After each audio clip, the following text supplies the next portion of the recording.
నమస్తే, నేను మీ Kishore. Welcome to సత్యాగ్రహి. సత్యాగ్రహిలో ఈ రోజున తెలంగాణ మీడియా మీడియా అంటే ఒక తెలంగాణకి మాత్రమే పరిమితం కాదు. ఓవరాల్‌గా మీడియా పరిస్థితులు ఏ రకంగా ఉన్నాయి? అదేవిధంగా జర్నలిస్టులు ఎదుర్కొంటున్న సమస్యలేంటి? ఆ సమస్యల్ని పరిష్కరించే విధంగా ప్రస్తుతం ఉన్న తెలంగాణ జర్నలిస్ట్ అసోసియేషన్స్ ఏ రకంగా రియాక్ట్ అవుతున్నాయి? అకాడమీ ఎంతవరకు దాని మీద చర్యలు తీసుకునే అవకాశం ఉంటుంది? అందరికీ సమాన హోదా కల్పించాలి అన్న రాజ్యాంగం ఇచ్చిన మన హక్కుల విషయంలో ఇక్కడ జర్నలిస్టులను కూడా అదే రకంగా వాళ్ళని ట్రీట్ చేసే అవకాశం ఉంటుందా? అదేవిధంగా తెలంగాణలో ప్రస్తుతం నడుస్తున్న రాజకీయ పరిణామాల మీద మాట్లాడేందుకు ప్రస్తుతం నేను తెలంగాణ మీడియా అకాడమీ భవన్లో ఉన్నాను. ఇప్పటికే తెలిసి ఉంటుంది, నాతో ఉన్నారు media academy chairman Srinivas Reddy గారితో మాట్లాడదాం. నమస్తే అండి శ్రీనివాస్ రెడ్డి గారు. నమస్తే సార్. ఎలా ఉన్నారు సార్? నడుస్తుంది బండి. బాగానే నడుస్తుంది. ఓకే, ఏంటంటారు తెలంగాణలో? ముందు మనం జర్నలిస్టుల గురించి మాట్లాడుకున్న తర్వాత మిగతా రాజకీయాల్లోకి వెళ్దాం. తెలంగాణలో నాట్ ఓన్లీ ఇన్ తెలంగాణ జర్నలిస్టుల విషయంలో కొంత ఒక రకమైన నెగిటివిటీ అనేది ఈ మధ్యకాలంలో బాగా పెరుగుతుంది. సో దానికి మెయిన్ రీజన్ ఏంటి? దాన్ని మనం ఏ రకంగా చెరిపేసే అవకాశం ఉంటుందని అనుకుంటున్నారు? మీరు చెప్పింది నిజం. తెలంగాణ కాదు, ఓవరాల్గా మనకి ప్రొఫెషన్ ఆఫ్ జర్నలిజం మీద కొంత జనంలో గతంలో ఉన్నంత విశ్వాసము లేదు. విశ్వాసం సడులుతుంది. దానికి కారణాలు మనంగా వర్కింగ్ జర్నలిస్టులుగా ఒకటి గుర్తించాల.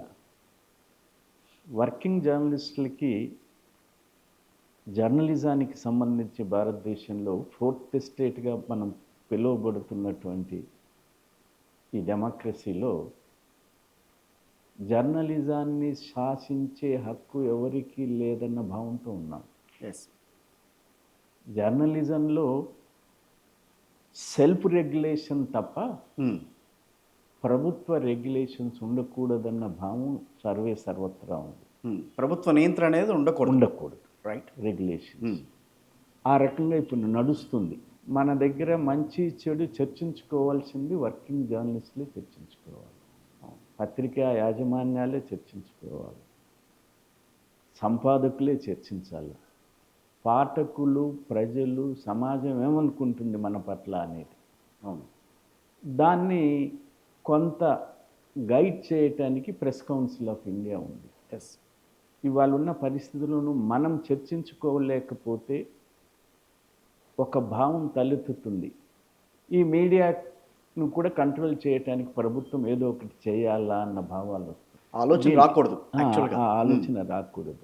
ఇది ఇటీవలి కాలంలో బాగా పెరిగిపోవటానికి కారణం సోషల్ మీడియా. బాగా పెరిగిపోవటానికి సోషల్ మీడియాను కాదందామా?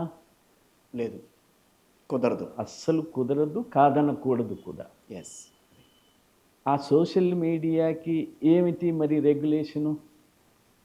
ప్రింట్కి అయితే పత్రికలు దిన, వార, మాస, త్రైమాసిక ఏదన్నా ఏ పత్రిక అయినా గతంలో RNI ఉండేది, register of news papers India.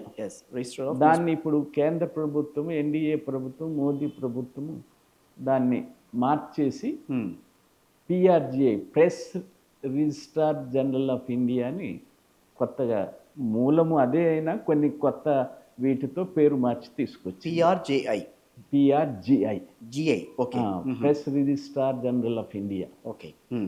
దాంట్లో రిజిస్టర్ చేసుకోవాలి. ఎవరు తన భావ ప్రకటన స్వేచ్ఛను ఉపయోగించుకొని పత్రిక ద్వారా వినియోగించుకోవాలనుకుంటే రిజిస్టర్ చేసుకుంటే కొన్ని కట్టుబాట్లు ఉన్నాయి. ఆ కట్టుబాట్లకు కట్టుబడి ఉండాలి. అట్లాగే ఎలక్ట్రానిక్ మీడియా ఉంది. ఎలక్ట్రానిక్ మీడియాకు సంబంధించి మినిస్ట్రీ ఆఫ్ ఇన్ఫర్మేషన్ అండ్ బ్రాడ్కాస్టింగ్లో INPR ministry of information and INPR. So వారి అనుమతి పొందాలి, లైసెన్స్ పొందాలి. అది నిర్దేశించిన గైడ్లైన్స్ ప్రకారంగా వెళ్ళాలి. సోషల్ మీడియాకి లేదు. అందుకని సోషల్ మీడియాకి ఏమిటి అనేది, సోషల్ మీడియా ద్వారా వ్యక్తి ప్రతిష్ట హననం జరుగుతుంది. ఓకే. రెస్పాన్సిబిలిటీ ఉండట్లేదు, క్రిమినల్ లాస్ తప్ప. అవును. సంస్థ ప్రతిష్టల హననం జరుగుతుంది. భాషను ఉచ్చరించరాని రీతిలో భాషా ప్రయోగం జరుగుతుంది. దీన్ని అదుపు చేయటం ఎట్లాగా?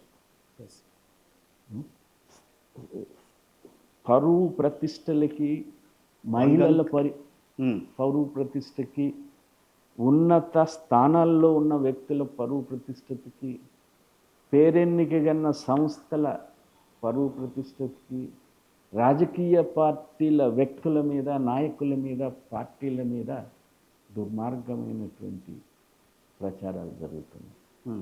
ఈ పార్టీ ఆ పార్టీ ఏం లేదు, అందరూ ఒకటే, సమానమే. వీరు వారి మీద చేయొచ్చు, వారు వీరి మీద చేసుకుంటారు. వారి మనుషులు వీరి మీద చేస్తారు, వీళ్ళ మనుషులు వాళ్ళ మీద చేస్తారు. మనం కాదు, అందరికీ సంబంధించి జరుగుతున్నది. రైట్.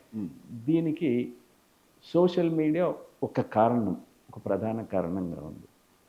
దాని తర్వాత మెయిన్ స్ట్రీమ్ మీడియా అంటున్నామే, మెయిన్ స్ట్రీమ్ మీడియా కూడా ఆబ్జెక్టివిటీ, జర్నలిజానికి ఆబ్జెక్టివిటీ ప్రధానం. అవును. ఆ ఆబ్జెక్టివిటీ కోల్పోతున్నారు.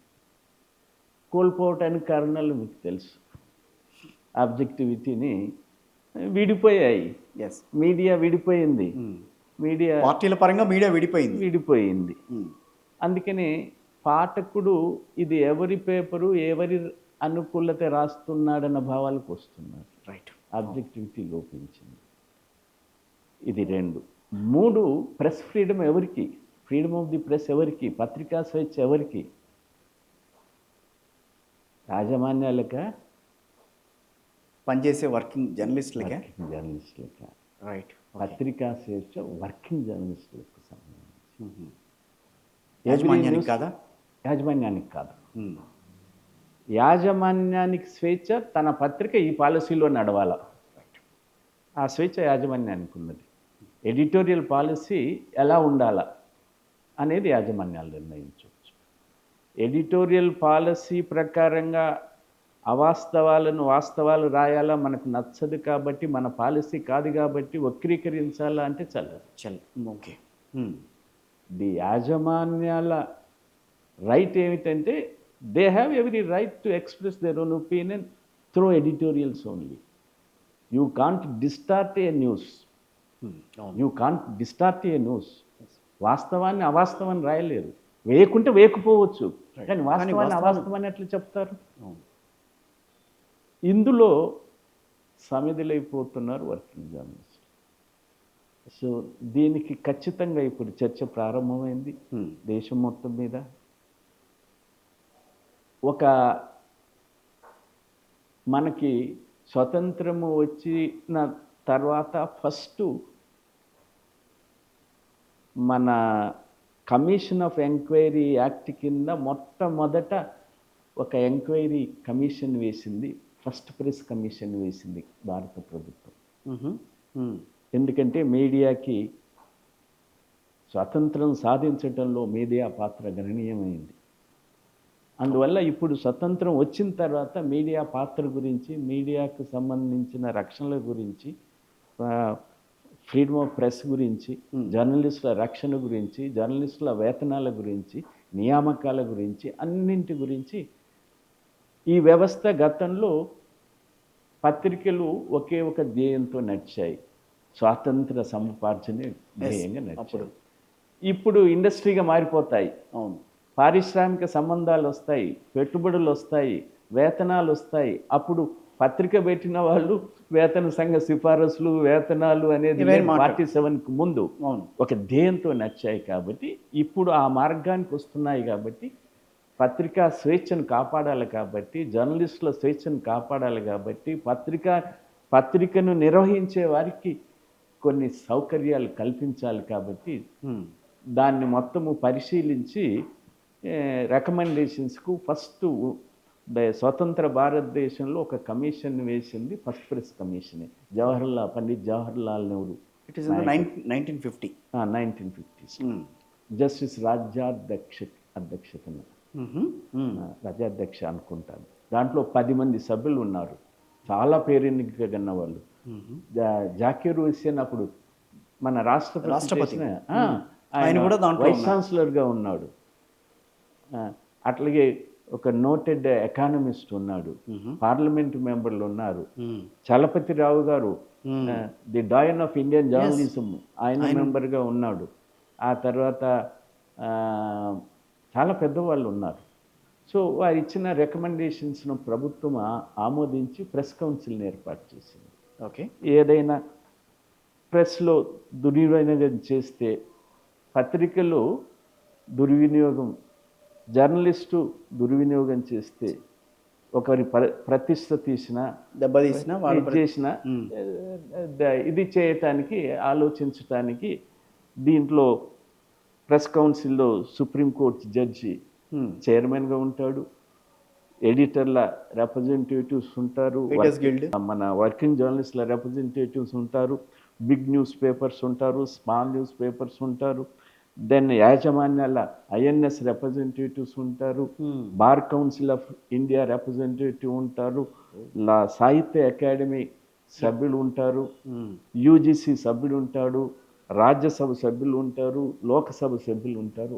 ఇంతమందితో కూడినటువంటి దాంట్లో మంచి చెడు చర్చించి ఇది చేస్తారు, అది నిర్వర్తిస్తుంది. ఓకే, ఆ తర్వాత ఎలక్ట్రానిక్ మీడియాకి వచ్చేసరికి ప్రెస్ కౌన్సిల్ని తరహాలో ప్రెస్ కౌన్సిల్నే మీడియా కౌన్సిల్ చేస్తే వాటికి సంబంధించి కూడా నిర్వర్తించవచ్చు అనే భావాన్ని కాంగ్రెస్ ప్రభుత్వం పట్టించుకోలేదు, ఇప్పుడు ఎన్డీఏ ప్రభుత్వము పట్టించుకోవటం. అనేక సార్లు జర్నలిస్ట్ సంఘాలు ప్రెస్ కౌన్సిల్ ఆఫ్ ఇండియా తీర్మానాలు చేసి పంపించింది.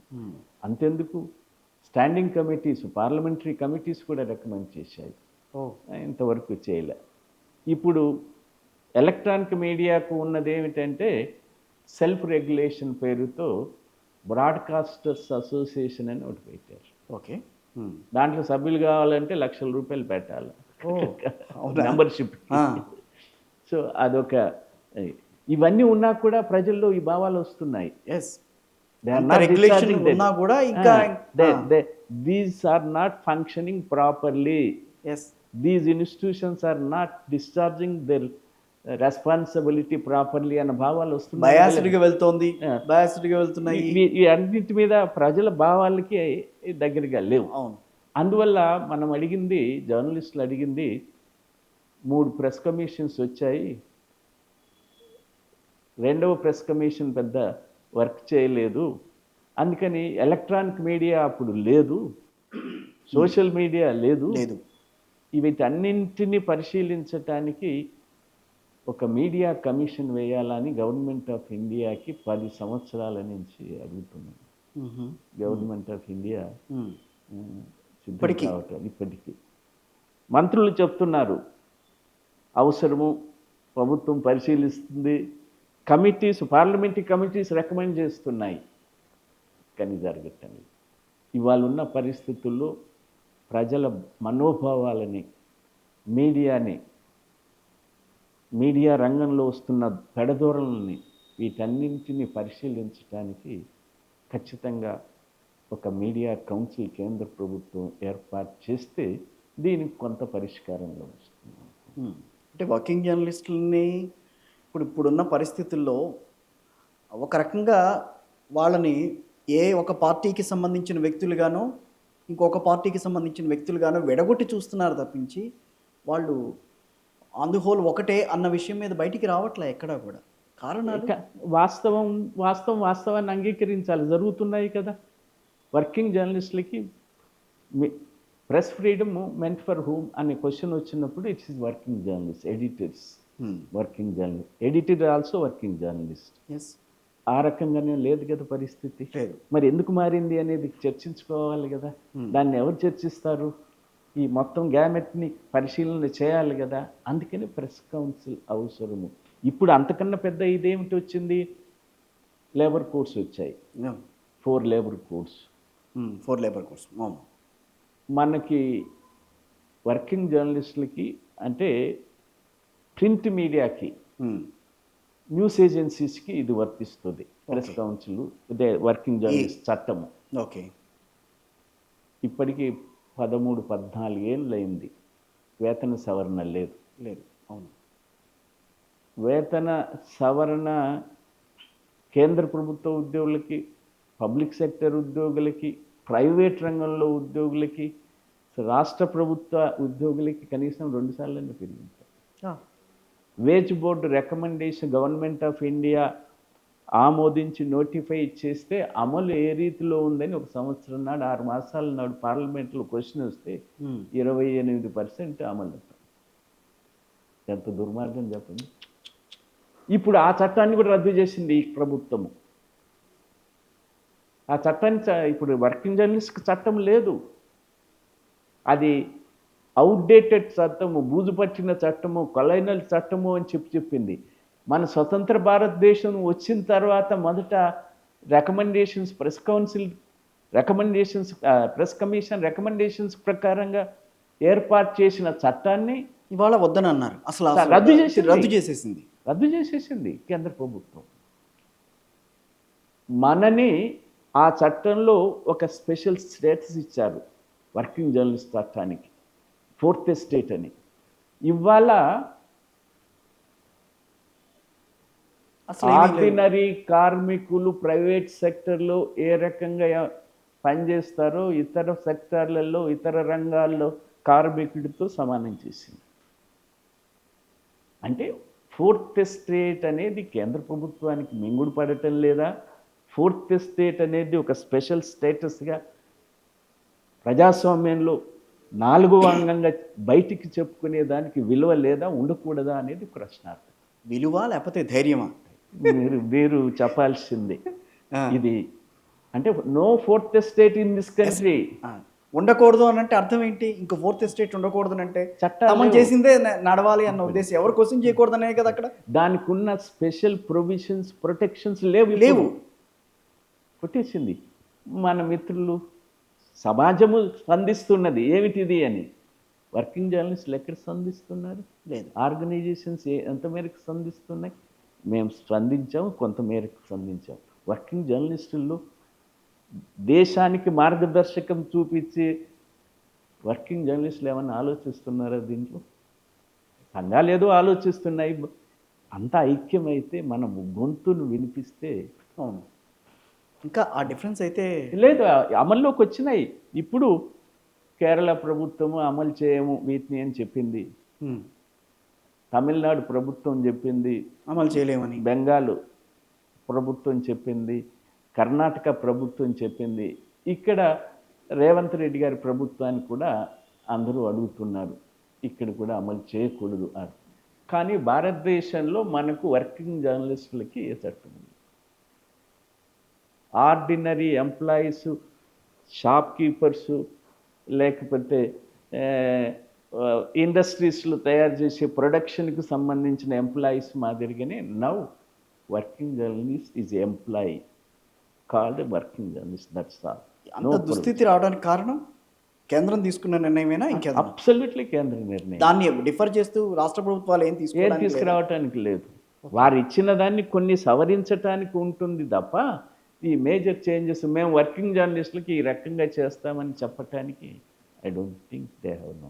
దానికి ఏంటి సొల్యూషన్? మరి ఇప్పుడు సొల్యూషన్ పోరాడటమే. ఇప్పుడు 7 సార్ల భారతదేశ వర్కింగ్ క్లాసు 7 జనరల్ సమ్మెలు చేసింది, మొన్న చేసింది, మళ్ళీ జనవరిలో చేయబోతున్నారు. ఇది వర్కింగ్ క్లాస్ని హక్కులను, సాధించుకున్న హక్కులను, పొందుతున్న హక్కులను కాలరాయటంతో పాటు కార్పొరేట్ సంస్థలని, యాజమాన్యాలని పూర్తి సర్వ హక్కులు తొలగించడానికి. ఇదివరకు 100 మంది ఉంటే చట్టాలు, ఏదన్నా 100 మంది ఉద్యోగులు పనిచేస్తున్న పరిశ్రమలో ఇష్టం లేకపోతే వేతనాల మీద ఏదైనా గొడవ జరిగితే నేను దీన్ని మూసేస్తున్నానని చెప్పటానికి గవర్నమెంట్ దగ్గర పర్మిషన్ తీసుకోవాలి. ఇప్పుడు 300 మంది ఉంటే తప్ప ఆ పర్మిషన్ అవసరం లేదు. సో ఇంకా 100 మంది కాదు, 150 మంది కాదు, 200 మంది ఉన్నా కూడా మన న్యూస్ పేపర్ ఇండస్ట్రీలో ఎవరైనా ఉన్నారా 300? లేదు. అంటే hire and fire left it to the bonus. మీరు ఇదివరకు సంపాదకులు కానీ జర్నలిస్టులు కానీ my conscious is not permitting to work in this present newspaper due to the policy of the management అని రాజీనామా చేస్తే అన్నీ వర్తించేటి, రావాల్సినవన్నీ పే ప్యాకెట్స్, బోనస్, గ్రాట్యుటీ అన్నీ వచ్చేసేటి. అన్నీ తీశారు. ఇప్పుడు ఏం లేదు అసలు. ఇప్పుడు ఏం లేదు. ఇదివరకు ఒక జర్నలిస్ట్ని ఎడిటర్ని తీసేయాలంటే నోటీసులు ఉండేది. ఇప్పుడు ఏం లేదు. ఇప్పుడు 15 రోజులు నోటీస్ ఇచ్చి తీసేయచ్చు. సో ఇవన్నీ మారాలంటే ప్రజల్లో చైతన్యం రావాలా, ప్రభుత్వాల మీద ఒత్తిడి తీసుకురావాలా. జర్నలిస్టుల్లోనే చైతన్యం రావుతుందా? అది మెయిన్ అక్కడే కదా వచ్చింది. జర్నలిస్టుల్లోనే చైతన్యం రావుతుంది. వేజ్ బోర్డు లేదు ఇప్పుడు, వేతన సంఘం లేదు. వేతన సంఘం ఏమిటి అంటే ఇదివరకు యాజమాన్యాలు ఏ సెక్టర్కు లేని వేజ్ బోర్డు ఈ సెక్టర్కి ఎందుకు ఉండాలా అని కోర్టుకు ఎక్కినాయి. సుప్రీంకోర్టు చెప్పింది ఇది డిఫరెంట్ సెక్టర్, ఇది ఫోర్త్ ఎస్టేట్, దీని ప్రాధాన్యత వేరు. కొట్టేసింది యాజమాన్యాల వైఖరిని. యాజమాన్యాల వైఖరిని కొట్టేసిన ఉన్నత న్యాయస్థాన తీర్పును కేంద్ర ప్రభుత్వం కొట్టేసింది. ఇంకెక్కడ no wage board. No wage board. All India స్థాయిలో ఉంటుందా, రాష్ట్ర స్థాయిలో ఉంటుందా, ప్రాంతీయ స్థాయిలో ఉంటుందో కూడా ఇప్పుడు మనకు తెలియదు. ఓకే, ఏ రకమైనటువంటి వేతనాలు వ్యవస్థ న్యూస్ పేపర్ ఇండస్ట్రీస్ ఉంటుందో తెలియదు. దాంట్లో ఇచ్చినది ఏమిటంటే వేతనాల సవరింపు అనేది ఏదన్నా జరగాలంటే కేంద్రంలో ఒక గవర్నింగ్ కౌన్సిల్ ఉంటుంది, రాష్ట్రంలో ఒక గవర్నింగ్ కౌన్సిల్ ఉంటుంది. కేంద్రంలో గవర్నింగ్ కౌన్సిల్ ఆల్ ఇండియా లెవెల్లో ఉండాల వేతన వ్యవస్థ అంటే గవర్నింగ్ కౌన్సిల్ దానికి చైర్మన్, దాంట్లో ఎంప్లాయర్ ఇండిపెండెంట్ మెంబర్లను పెట్టి డిస్కస్ చేసి నిర్ణయిస్తారు. రాష్ట్రంలో కూడా అదే పరిస్థితి చేస్తారు. ఇప్పుడు కేంద్రం పట్టించుకోదు, రద్దు చేసేసింది. ఇప్పుడు రేపు నీకు నాకు వేతన సంఘం లేదు, ఇది అమలు కావటం లేదు, 14 ఏళ్ళు అయింది అని మనం ఆందోళన చేస్తే ఎవరు పట్టించుకుంటారు? అది ఆల్ ఇండియా స్థాయికి పెడతారా, రాష్ట్ర స్థాయికి పెడతారా కూడా తెలియదు. ఇదివరకు working journalist act only print వర్తించేది. అవును, ఇప్పుడు డిజిటల్ అండ్ ఎలక్ట్రానిక్ మీడియా కూడా వర్తిస్తుంది. అంతే. వాళ్ళకు మరి సౌకర్యాలు ఏమిటి, వాళ్ళ వేతన వ్యవస్థ ఏమిటి? గతంలో ప్రింట్ మీడియాకున్న ఫోర్త్ ఎస్టేటు, దానికున్న ప్రత్యేకత, దాని హక్కులు, దాని ప్రివిలేజెస్ ఏమీ లేవు, మొత్తం పీకేశారు మొత్తం. మరి వాటిని పునరుద్ధరించాలంటే రాష్ట్ర ప్రభుత్వాలు ఏ రాష్ట్రానికి ఆ రాష్ట్రం మీడియా అకాడమీ అనేది ఉంటుంది. సో వాటి పాత్ర ఎంతవరకు ఉంటుందని అంటారు? ఇప్పుడు చూడాలా. ఇప్పుడు కర్ణాటక ప్రభుత్వం రెఫ్యూజ్ చేసింది టు ఇంప్లిమెంట్ కోడ్స్ ఇంప్లిమెంట్ అయి ఉన్నాయి మొన్నటి నుంచి. తమిళనాడు ప్రభుత్వము మేము ఇంప్లిమెంట్ చేయమన్నారు, బెంగాల్ ప్రభుత్వం ఇంప్లిమెంట్ చేయమన్నారు, కేరళ ప్రభుత్వం ఇంప్లిమెంట్ చేయమన్నారు. ఏమిటి వాటి స్థానంలో అనేది ఇంకా స్పష్టత. సో ఇలాంటి పరిణామాలే కదా డిజిటల్ కానీ లేకపోతే ఇప్పుడున్న ఎలక్ట్రానిక్ మీడియాలో కానీ పెచ్చు ధోరణి పెరగడానికి కారణం కాదా ఇది? ఖచ్చితంగా కదా, ఖచ్చితంగా ఖచ్చితంగా. మీరు పట్టించుకోనప్పుడు మేమేం చేయాలి? ఖచ్చితంగా. వేతన సవరణ లేదు, ఒక వేజ్ బోర్డు లేదు, వాళ్ళకి సమాన హక్కులు లేవు. ఇవన్నీ హక్కులు అన్నింటిని తొలగించి ఆర్డినరీ కార్మికుడి మాదిరిగా చేస్తే వాడి జీవితం ఎట్లా? నేను యజమానిని, మీ నిర్ణయం మీద ఆధారపడి ఉంటుంది అంతే. అదొక్కటే కాదు, వర్కింగ్ జర్నలిస్టులకి మొత్తము భారతదేశంలో ప్రపంచవ్యాపితంగా ఇండస్ట్రియల్ సెక్టర్కి ఎంప్లాయీస్కి 8 గంటల పని దినం.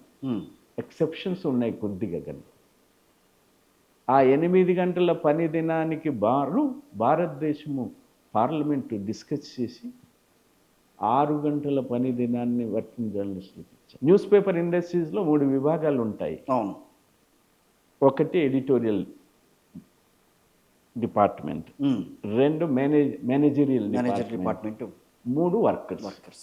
ప్రింటింగ్ చేయటానికి workers, circulation, advertisements, transactions, money transactions, వాటికి managerial, managerial, next by the editorial. Editorial headed by the editor. వీటికి సంబంధించి రేపు ఎలా ఉంటుందో, ఏం జరుగుతుందో ఏ రూపంలో ఉంటాయో కూడా తెలియదు. ఇది ఒక రకంగా హెచ్చరిక లేదు. నేనంటాను, ఈ 6 గంటల పని దినాన్ని, ఇతరులకి 8 గంటల పని దినాన్ని ఏం చేశారంటే, ఈ కోడ్స్లో ఒక ప్రొవిజన్ పెట్టారు. మేనేజ్మెంటు ఎంప్లాయీస్ అంగీకరిస్తే 12 గంటలు కూడా పెట్టుకోవచ్చు. 6 రోజుల పాటు 12 గంటలు. ఓకే, మొత్తం వీక్లీ ఎన్ని చేయాలో 3 రోజుల్లో చేసేసుకోవచ్చు. ఓకే, చేయవచ్చు. ఓకే, 48 అవర్స్ని వాళ్ళు 3 డేస్కి కుదించుకోవచ్చు అని ఒక 12 గంటలు కూడా చేసుకోవచ్చు. కొన్ని ఇండస్ట్రీస్లో అది సాధ్యం కాదు. కరెక్ట్. అది ఎవరి మీద? యాజమాన్యము, ఉద్యోగి అంగీకరించుకుంటే సరిపోతుంది. ఉద్యోగులు దేని మీద ఉంటారు? యాజమాన్యము పట్టుదలతో ఉంటే ఉద్యోగి కాదంటాడా? కాదనలేడు కదా, ఇంకా తప్పనిసరి పరిస్థితి అది. 8 గంటల పని దినానికి ప్రపంచ చరిత్రలో, కార్మిక వర్గ చరిత్రలో పోరాడి సాధించుకున్నటువంటిది 8 గంటలు. దాన్ని ఈ రోజున అది కూడా అబాలిష్ చేసే ప్రయత్నం పెట్టారు, ప్రొవిజన్ పెట్టారు. ప్రయత్నమే కాదు, చట్టం వచ్చేసింది, కోడ్స్ అమల్లోకి వచ్చేసాయి. ఏ రాష్ట్రానికి ఆ రాష్ట్రం మేము ఇంప్లిమెంట్ చేసుకుంటా ఉంటే కూడా దానికి ప్రొవిజన్ లేదు. ఎట్లా చేస్తారు? వీటిని ఇంప్లిమెంట్ చేయము, మేము ఇంప్లిమెంట్ చేయము. ఐడి యాక్ట్, మరి వర్కింగ్ జర్నలిస్ట్ యాక్ట్ ఇంప్లిమెంట్ ఎట్లా చేయగలుగుతారు వాళ్ళు? ఐడి యాక్ట్ అంటే చేయగలుగుతారు, వర్కింగ్ జర్నలిస్ట్ యాక్ట్ ఎట్లా చేయగలుగుతారు? New labour law and industry laws మొత్తం 4 తీసుకొచ్చారు. 5 అండి, 4. దీంట్లో జర్నలిస్టులకంటూ ఒక ఇదంటూ ఎక్కడా లేదు, ఒక డెఫినేషన్ తప్ప, ఒక డెఫినేషన్ తప్పించి. వీజ్ వర్కింగ్ జర్నలిస్ట్, దాంట్లో ఎదుర్కొన్న దానికి తోడు డిజిటల్ అండ్ ఎలక్ట్రానిక్ అని పెట్టారు. మరి ఏంటి దీని మీద కార్యాచరణ ఏ రకంగా ఉండబోతోంది? ఇది మనము వర్కింగ్ క్లాస్తో పోరాడటమే, దానికి వ్యతిరేకంగా మనం వాళ్ళతో గొంతు కలపటమే. ఇద్దరు పార్టిసిపేట్ చేశాను నేను. కేంద్ర ప్రభుత్వాన్ని మీరు ఐజీ సెక్రటరీ జనరల్గా ఉన్నప్పుడు కూడా చాలా విషయాలు, ప్రెసిడెంట్గా, జనరల్ సెక్రటరీ, అవును, ఇతర మొన్న చండీగఢ్లో మీటింగ్ 4 రోజుల క్రితము, 5 రోజుల క్రితము వెళ్ళొచ్చాను. ఆల్ ఆర్గనైజేషన్స్ కలిపి. మార్కెటింగ్ వాళ్ళకి టార్గెట్లు ఉన్నట్టుగా రిపోర్టర్లు కూడా టార్గెట్లు ఉన్నాయి, అన్ని స్థాయిలో పెట్టారట. ఆమె కూడా చెప్తుంది నాకు. చేయటానికి ఏం లేదా ఇంకా? వర్కింగ్ క్లాస్తో, ఎంప్లాయీస్తో, అదర్ ఆర్గనైజేషన్స్తో, ఇండస్ట్రియల్ లేబర్తో, అందరితో కలిసి మనం కూడా వాళ్ళు భాగం పంచుకుంటే తప్ప ఇప్పుడు నెలకొన్న అత్యంత ప్రమాదాన్ని ఎదుర్కొనే అవకాశం లేదు. గవర్నమెంట్ ఆఫ్ ఇండియాకు ఫ్రూట్ మెజారిటీ ఉంది. అవును, అంతే కదా. వర్కింగ్ క్లాస్కి 7 సమ్మెలు, సార్వత్రిక సమ్మెలు చేసిన కదలిన స్థితి అంటే ఒక సిస్టమేటిక్గా ఒక్కొక్క వ్యవస్థ మీద దాడి జరుగుతుందా అన్న అనుమానం. ఏ వ్యవస్థల మీద జరిగింది దాడి సిస్టమేటిక్గా? జ్యుడిషియరీ మీద చూస్తున్నాంగా, అందుకే అడిగాను మిమ్మల్ని. జ్యుడిషియరీ మీద చూస్తున్నాం కదా. జ్యుడిషియరీ వారి చేతుల్లోనే ఉంది, ఎగ్జిక్యూటివ్ వాళ్ళ చేతిలోనే ఉంటుంది, legislature majority, 4th estate. So దాన్ని కూడా తన కబంధ హస్తాల్లో ఉంచుకునే ప్రయత్నం. అసలు ఉంచుకునే ప్రయత్నం అయితే పోనీ దాన్ని మీకు అన్నింటికీ పరిష్కార మార్గంగా వచ్చినటువంటి ప్రెస్ కౌన్సిల్ ఆఫ్ ఇండియా గత కమిటీ 14వ కమిటీ రద్దయి 1.5 సంవత్సరం అవుతుంది. రీకాన్స్టిట్యూషన్ చైర్మన్ కూడా లేకుండా పోయారు. ఆ తర్వాత వర్కింగ్ జర్నలిస్టులు, ఎడిటర్స్, న్యూస్ పేపర్ ఎంప్లాయీస్ లేకుండా ట్రంకేటెడ్గా నడపడానికి ప్రయత్నం చేస్తున్నారు. No editor, no working journalist properly, then just వెళ్ళిపోతుంది. Truncated. Major organisations, first press commission recommended to constitute the Press Council of India with the representatives of the all India journalist organizations. మొన్నటి వరకు నడిచింది. 13th organisation 13th వరకు నడిచింది. 14th నుంచి మొత్తం 14th నుంచి all India organisations abolish అయిపోయినాయి అన్ని. రాకుండా కింద ప్రెస్ క్లబ్లు, చిన్న ఆర్గనైజేషన్స్ని ఇన్వైట్ చేస్తాం. ఓకే, ఆల్ ఇండియా ఆర్గనైజేషన్స్ రానికుండా ప్రెస్ క్లబ్ని వాటిని ఇన్వైట్ చేసి ఒక ఎత్తుగడిగా చేశారు. ఈ గవర్నమెంట్ ఉన్నంతకాలం ఇట్లాగే జరుగుతుందా? మారితే మారచ్చు, మంచిది, మారకుంటే ఇలాగే కొంచెం. కానీ నేషనల్ మీడియాలో ఈ అంశాలు ఏవి కూడా పెద్దగా చర్చకి రావు కదండి. హైదరాబాదులో పెద్ద ప్రదర్శన జరిగింది ఈ వేజ్ కోడ్కి వ్యతిరేకంగా. ఇది అమలు పరిచిన వారం రోజుల్లోనే పెద్ద ఎత్తున అన్ని ఆర్గనైజేషన్స్ చేశాయి, ఎక్సెప్ట్ రూలింగ్ అనుకూలమైనటువంటి ఒక ట్రేడ్ యూనియన్ సంస్థ తప్ప. ఓకే, ఇవన్నీ మీడియా సంస్థలు ప్రచురించాయి, చూపించాయి. ఎక్కడ వినలేదు. All over India lakhs of workers, employees, ఏం లేదు. కార్పొరేట్, ప్రో బిజినెస్, తమకు అనుకూలమైంది కాబట్టి చూపించకూడదు, అంతే. ఈజ్ ఆఫ్ బిజినెస్, ఇవన్నీ ఈజ్ ఆఫ్ బిజినెస్కి తోడ్పడతాయి. మేం చెప్పినవి చేశారుగా, అంతేగా. అందుకని ఇవాళ స్వతంత్ర భావాలతో media meant for independent opinions అన్న వాటిని వర్కింగ్ జర్నలిస్టులు ప్రతిబింబిస్తే తప్ప ఇది సాధ్యం కాదు. అందుకనేమో ఎవరికి కావాల్సింది వాళ్ళు రాసేసుకుంటున్నారు కదా. What we said earlier, freedom for whom, not ప్రొప్రైటర్స్. Okay, మనలో కూడా ఫ్రీడమ్, ఆ ఆత్మ పరిశీలన జరగాలి, రైట్, ఆ డిస్కషన్, ఆ చర్నింగ్ జరగాలి. ఏంటి మనం చేసేది, ఏం చేస్తున్నాం, జనం ఏమంటున్నారు. ఇదివరకు ఒక జర్నలిస్ట్ మీద ఒక దాడి జరిగితే రాష్ట్రం ఉడికిపోయేది. ఇప్పుడు ఎందుకు చర్యలు తీసుకోవటం లేదని అడుగుతున్నారు. నిజమే. So that is the situation. ఇప్పుడు తెలంగాణలోకి సంబంధించి ఎవరైనా జర్నలిస్టులు ఎవరైనా సరే వాళ్ళకి అన్ని రకాల పథకాలు కూడా వర్తింప చేయాల్సిన అవసరం ఉంటుంది. అవును, ఈ రాష్ట్రం అనే కాదు, పక్క రాష్ట్రం అనే కాదు, ఎక్కడైనా కూడా. కానీ అవి సక్రమంగా అమలవుతున్నాయా? చూస్తున్నాం. గత ప్రభుత్వము హెల్త్ స్కీమ్ తీసుకొచ్చింది. హౌజెస్ అయితే లేవు, హెల్త్ స్కీమ్ తీసుకొచ్చింది. 1 year తర్వాత పూర్తయిపోయింది. అవును, ఈ ప్రభుత్వం వచ్చింది, ఇంకా డిస్కషన్ స్థాయిలోనే ఉన్నాయి. గత ప్రభుత్వం దాదాపు 2,000 కోట్ల రూపాయలు ఆ కార్పొరేట్ ఆసుపత్రులకి చెల్లించలేదన్న దాన్ని చెల్లించడానికే మాకు టైం సరిపోతుంది, మా రిసోర్సెస్ సరిపోతున్నాయని ఈ గవర్నమెంట్ చెప్తుంది. ఏ వెల్ఫేర్ మెజర్ అయినా తెలంగాణలో రాష్ట్ర ప్రభుత్వాలు నిర్ణయించి ఏవైనా ఆల్ వర్కింగ్ జర్నలిస్టులకు వర్తించాలి. గతంలో జరిగాయి. గతంలో హైదరాబాదులో కానీ మరే ప్రాంతంలో కానీ ఇచ్చిన హౌసింగ్ సొసైటీలన్నీ కాంగ్రెస్ ప్రభుత్వాలే ఇచ్చాయి. అన్ని కాంగ్రెస్ ప్రభుత్వాలే. గోపన్పల్లి, ఇక్కడ బ్రహ్మానందరెడ్డి ఫస్ట్ బ్రహ్మానందరెడ్డి గారు, Banjara Hills, okay, Jubilee Hills doctor Chenna Reddy, మరి చెన్నారెడ్డి, రైట్.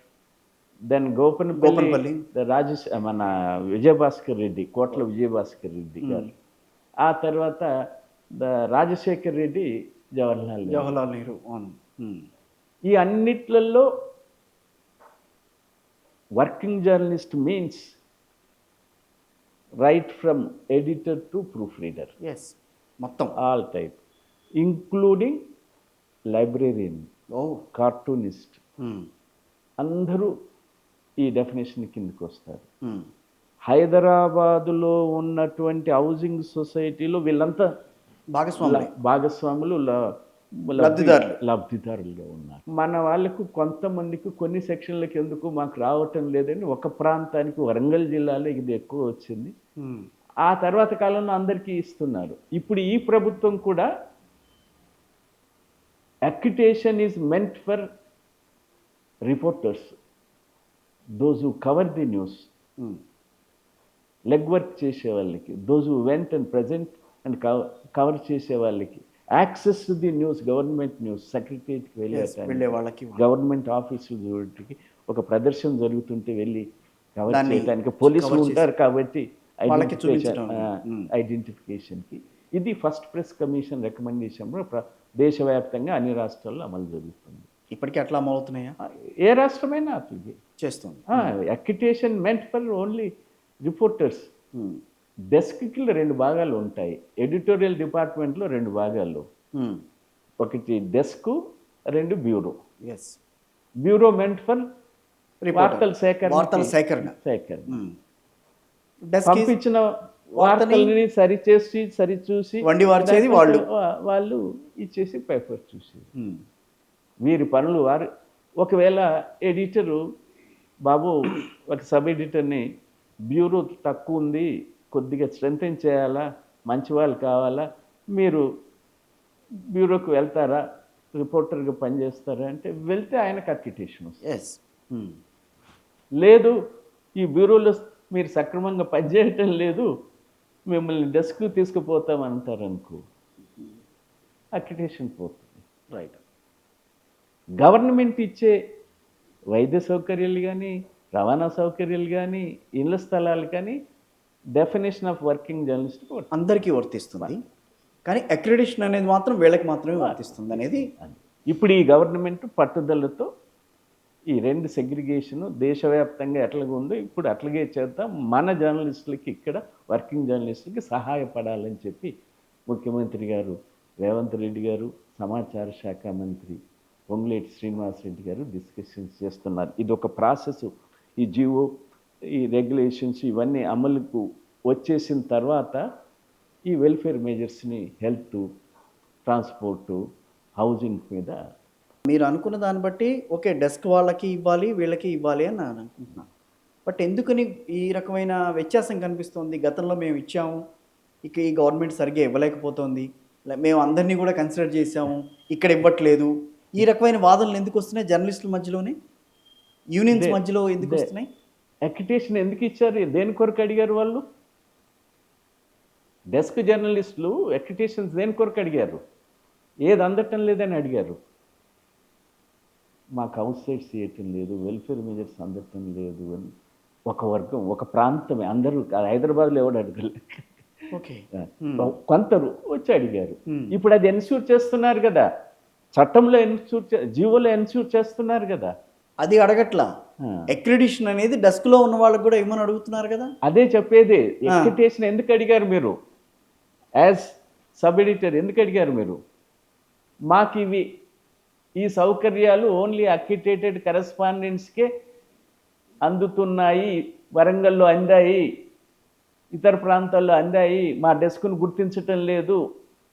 అవును, ఇప్పుడు అది పూర్తి చేస్తున్నారు కదా, చట్టం చేస్తున్నారు, దీంట్లో జీవోలు పొందుపరుస్తున్నారు కదా. దానికి బదులు వారికి మీడియా కార్డ్స్ అని ఇవ్వటానికి ఉన్నది. ఒక కార్డు ఉంది కదా, గుర్తింపు ఉండాలి కదా. యాజమాన్యము మా దగ్గర డెస్క్లో వీళ్ళు పనిచేస్తున్నారు స్టిపులేషన్స్ ప్రకారంగా, ఇక ఇది మా లిస్టు అంటే గవర్నమెంట్ మీడియా కార్డు అందరికి ఇవ్వడానికి సిద్ధం. గత గవర్నమెంట్ ఇచ్చిందా? ఏమంది ఇచ్చింది మీకు? ఏమంది ఇచ్చింది? నథింగ్. అందుకని ఇది కొంతమంది దుర్బుద్ధితో, తెలియనితనంతో కొందరు, అర్థం కాక కొందరు, రాజకీయ ఎత్తుగడతో కొందరు వ్యవహరిస్తున్నారు. జంగ్ చేస్తామన్నారు కొందరు, యుద్ధం, జంగ్, ఈ ప్రభుత్వం సంగతి తేలుస్తామన్నారు కొందరు. ఈ ప్రభుత్వం సంగతి వర్కింగ్ జర్నలిస్టులు తేల్చదలిగితే వాళ్ళ యజమానులే ముఖ్యమంత్రులు అయ్యేవాళ్ళు. అమ్మో, అంతే కదా.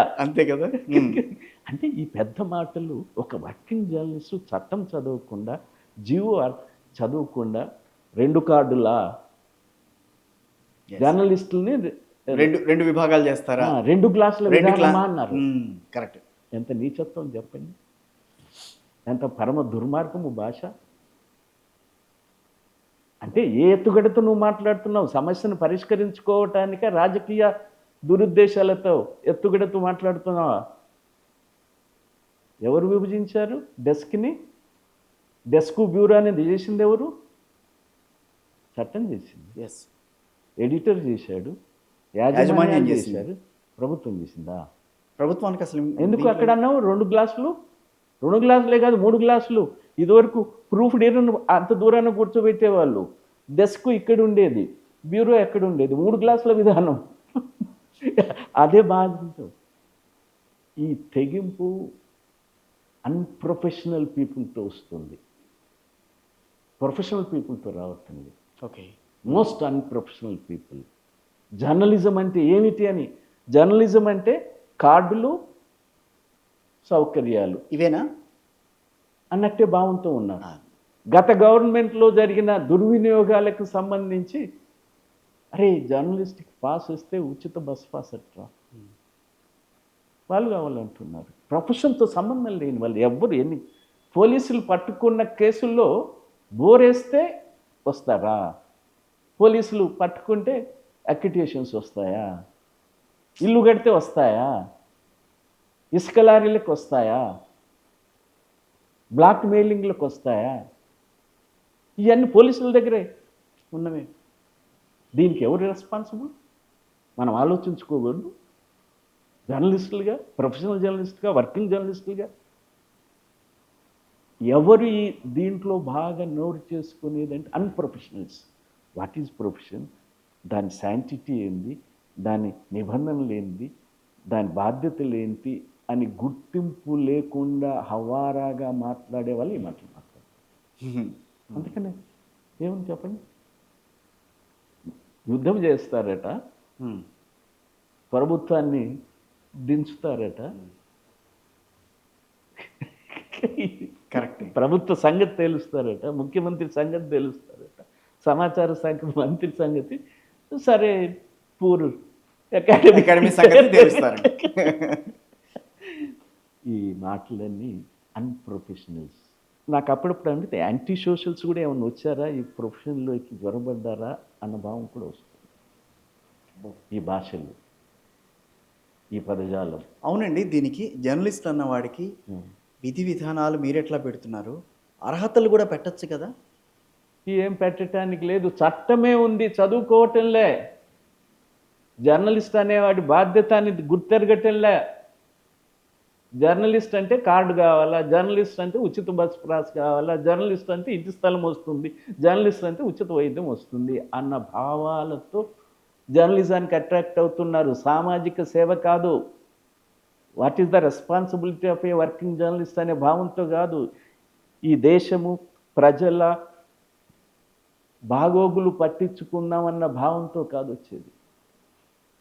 అలాంటి ఒక బ్యాచ్ దీంట్లో చేరిందా అనిపిస్తుంది. మీరు జర్నలిస్ట్గా ప్రస్థానం మొదలెట్టినప్పటికీ ఇప్పటికీ మీరు గమనించిన తేడా అయితే అదేనా? పూర్తిగా పూర్తిగా ఆ భాష. సరే, భాష గురించి చెప్పక్కర్లేదు అనుకోండి. ఇంకా ఏం చెప్తాం? What is fourth estate? Why ప్రజలు ఎందుకు నిన్ను గౌరవించాలా? దేనికి గౌరవించాలా? జర్నలిజం దేని కొరకు? ప్రజలు ఎదుర్కొంటున్న సమస్యల్ని ఎత్తి చూపగలిగితే, చెప్పగలిగితే, మార్గాన్ని, పరిష్కార మార్గాన్ని కూడా చెప్పగలిగితే. ఇదేది లేకుండా 2 గ్లాసుల విధానము. అందుకునేనా ముఖ్యమంత్రుల దగ్గర నుంచి కూడా జర్నలిస్టుల మీద అంత ఫైర్ అవుతున్నారు చాలా ఈ మధ్య కాలంలో? Not only Revanth Reddy, anywhere. నేను అందుకునే అండి, ముఖ్యమంత్రుల దగ్గర నుంచి అందరూ కూడా ఫైర్ అవుతున్నారు. ఎందుకు నేను చాలాసార్లు చెప్పాను, నాకు ముందు ఈ గత గవర్నమెంట్లో సబితా ఇంద్రారెడ్డి గారు ఎడ్యుకేషన్ మినిస్టర్గా ఉంటే టేబుల్లో 40 వచ్చాయి. 200 మంది జర్నలిస్టులు. Are they journalist? మొన్న ది సిటీ కమిషనర్ సజ్జనార్ గారు ప్రెస్ మీట్ ఆయనే ఈ ఆఫీస్కి వచ్చాడు, ఏదో సందర్భంగా చెప్తున్నాడు, ఏంటి సార్ ఇది, వాట్ ఈస్ దిస్ సార్? అధికారంలో ఉన్న వాళ్ళు వదిలేద్దాం, రాజకీయ నాయకులు, కింది ప్రజలు, సంస్థలు, వ్యాపార సంస్థలు, ఇన్స్టిట్యూషన్స్ బజార్ల పడ్డ. సో మీ చైర్మన్గా మీరు ఈ రెగ్యులేషన్స్ ఏమైనా తీసుకొచ్చే ఛాన్సెస్ ఉంటాయా? నాకు చిన్న అవకాశం వచ్చింది. గవర్నమెంట్ కమిటీ ఒక స్పెషల్ కమిటీ వేసి వీటన్నింటిని పరిశీలించడానికే. ఇప్పుడు ఇది వరకు మీరు జర్నలిస్ట్గా మీరు స్టార్ట్ చేసినప్పుడు, మీ జర్నలిజం స్టార్ట్ చేసినప్పుడు ఒక మీటింగ్ జరుగుతోంది, ఒక మినిస్టర్ మాట్లాడుతున్నాడంటే ఒక 10 మైకులు కనిపిస్తాయి, లేకపోతే గవర్నమెంట్కి సంబంధించి దూరదర్శనో లేకపోతే ఆల్ ఇండియా రేడియో మీరు మీ టైంలో అవే కనిపించేవి, ఐఎన్పిఆర్. సో ఇప్పుడు వాళ్ళ ముందు కూర్చుంటే మీరు అన్నట్టుగా ఇందాక నేను సజ్జనార్ గారి మీటింగ్ ప్రెస్ కాన్ఫరెన్స్ కూడా చూసినప్పుడు ఇన్ని ఉన్నాయి దాంట్లో. సో అందరూ కానీ ఇక్కడ ఒక ఒక అందరికీ వచ్చే ఇదేంటంటే ప్రాబ్లం ఏంటంటే అసలైన జర్నలిస్టులు వెనక్కి వెళ్ళిపోతున్నారు, ఎక్కడ ఎవరెవరో వచ్చి అక్కడ కూర్చుంటున్నారు, మీరందరూ కూడా అలో చేస్తున్నారు వాళ్ళని అన్న ఫీలింగ్ అయితే కలుగుతుంది. ఒక భావం అందరిలో కలగాల. Journalist is different, working journalist is different. మీరెవరు అని ఎవరినైనా అడుగుతారనుకోండి, నేను సోషల్ యాక్టివిస్ట్ని, ఏం కావాలా దానికి? ఏమక్కర్లా, సమాజ సేవే కావాలి, అంతే అంతే అంతేగా. నేను జర్నలిస్ట్ అంటాడు అనుకోండి, he can say but he is not a working journalist. Working journalist చట్టం చెప్పేది ఏంటంటే the working journalist principal avocation is that of journalism, either full time or part time. He should be associated with one or other newspaper establishment. Yes. అంటే దీని అర్థము ఒక working journalist అనే పదానికి అర్హుడు కావాలంటే ఆయన పూర్తి కాలము పార్ట్ టైమర్గాను జర్నలిస్టుగా, వృత్తిపరమైన జర్నలిస్టుగా వ్యవహరించాలి. ఆ వ్యవహరించడం ఎట్లాగా అంటే ఆయన ఒకటి లేదా అనేక సంస్థలతో న్యూస్ పేపర్ ఆ న్యూస్ ఏజెన్సీస్తో నీకు ఎంప్లాయర్ అసోసియేట్ అయి ఉండాల. అసోసియేట్ కావటం అంటే ఎంప్లాయర్ రిలేషన్. ఇది చట్టం తీసుకొచ్చినప్పుడు ఫస్ట్ ప్రెస్ కమిషన్ రికమెండేషన్స్ సిఫారసులను పార్లమెంట్లో చర్చించిన తర్వాత వర్కింగ్ జర్నలిస్టుల చట్టం తీసుకొచ్చినప్పుడు జర్నలిస్ట్ అనే పదానికి నాటి మొదటి ప్రధానమంత్రి పండిత్ జవహర్లాల్ నెహ్రూ గారు జర్నలిస్ట్ కాదు వర్కింగ్ జర్నలిస్ట్ అని ఆయన యాడ్ చేశారు. ఓకే, నేను సమాజ సేవకుని అని ఎవరైనా చెప్పుకునేవాడికి నేను జర్నలిస్ట్ అని కూడా చెప్పుకోవచ్చు, బట్ వర్కింగ్ జర్నలిస్ట్ అనేది డిఫరెంట్. ఆ వర్కింగ్ జర్నలిస్ట్కి వెళ్తాయి. నేను మామూలు ఇది అంటే తప్పు చేస్తే ఇక్కడ కొన్ని ప్రొటెక్షన్స్ ఉన్నాయి working journalist, not all journalist. Okay, working జర్నలిస్ట్కి మాత్రమే ప్రొటెక్షన్స్ అనేవి ఉంటాయి. జర్నలిస్ట్ అని ఎవరైనా చెప్పుకోవచ్చు, నేను జర్నలిస్ట్ కాదండి. So you want to bifurcate journalism. Journalist is different and working journalist is different. Protection is for the working journalist. Wage boards, working council, everything is working. So working అంటే దాంట్లో కూడా మరి ఇప్పుడు మీరు దానికి నిర్వచనం ఇవ్వాల్సిన పరిస్థితి. ఎలక్ట్రానిక్ మీడియాలో వర్క్ చేసేవాళ్ళు ఉన్నారు, సోషల్ మీడియాలో కూడా వర్క్ చేసేవాళ్ళు. Social media the code covers, the చట్టం కవర్స్. నౌ ఈ కోడ్ ద్వారా వచ్చిన వర్కింగ్ జర్నలిస్ట్ డెఫినేషన్ విస్తరించారు. న్యూస్ పేపర్స్తో పాటు, న్యూస్ ఏజెన్సీతో పాటు digital media and electronic media. Same definition. He should be associated with one or more newspaper establishment, media establishments. Either it is newspaper, news agency, or digital or electronic media. He should be associated with those organizations. The relation association is the employee-employer relationship. Now, na yajamani allunni అంటే సరిపోతుంది. So ఇది working జర్నలిస్టులు అంటే దీంట్లో ఎవరెవరు మీరు భాగస్వాములు చేస్తున్నారు? మేము భాగస్వాములు చేసే చట్టం చదవ. చట్టం ఏం చెప్తోంది? చట్టము వీడియో వాళ్ళని కూడా జర్నలిస్టులుగా మనం ట్రీట్ చేస్తున్నాం కదా. ఆ చట్టంలో అందరూ ఉన్నారు, ఒక కెమెరామెన్ ఉంటాడు, దాంట్లో డెఫినేషన్. సో ఇప్పుడు వస్తున్న దాంట్లో కూడా మొత్తం వాళ్ళందరినీ కూడా పెట్టేశారు. వచ్చింది we are in, it is in oh, అమల్లో ఉంది. ఇప్పుడు వర్కింగ్ జర్నలిస్ట్ యాక్ట్ లేదు, కోర్ట్స్ అమల్లో ఉన్నాయి, డెఫినేషన్స్ ఇచ్చారు. ఎవరు న్యూస్ పేపర్లో ఎవరెవరు న్యూస్ దీనికి ఇంకా వివరణ కావాలంటే వేజ్ బోర్డులకు వెళ్ళాలి. దీనికి ఇంకా వివరణ కావాలంటే ది బ్రాడ్కాస్టింగ్ అసోసియేషన్కి డెఫినేషన్స్కి వెళ్ళాలి. కొత్త ఇవ్వదు కదా డిజిటల్ అండ్ ఎలక్ట్రానిక్ మీడియా. ఇవన్నీ set of definitions, set of rules, rest of who is reporter, what is the duty of a reporter, who is sub editor, who is proof reader, who is photographer. Every definition is there in this. ఒక రిపోర్టర్కి sub ఎడిటర్కి తేడా ఏమిటంటే sub editor time ప్రకారంగా వచ్చి 6 గంటలు పనిచేస్తాడు, evening అయితే night అయితే 5:30 గంటలు పనిచేస్తాడు, వెళ్ళిపోతాడు. ఒక రిపోర్టర్కి అసైన్మెంట్, మొదటి అసైన్మెంట్ ఇచ్చి పూర్తయితే తప్ప ఆయన వెళ్ళటానికి వీల్లేదు. 6 గంటలైనా 8 గంటలైనా. Right. That is the difference between reporter and sub editor. ఆయన కాగానే వెళ్ళిపోతాడు, పేజ్ ఇస్తాడు, వెళ్ళిపోతాడు, లేకపోతే ఇచ్చిన కాపీని ఇచ్చేస్తాడు, వెళ్ళిపోతాడు. But not reporter.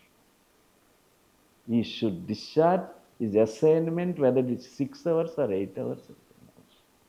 He should complete and go. That is the difference. 2 గ్లాసులు అంటే మరి ఈ గ్లాసులు ఎందుకు పెట్టారు?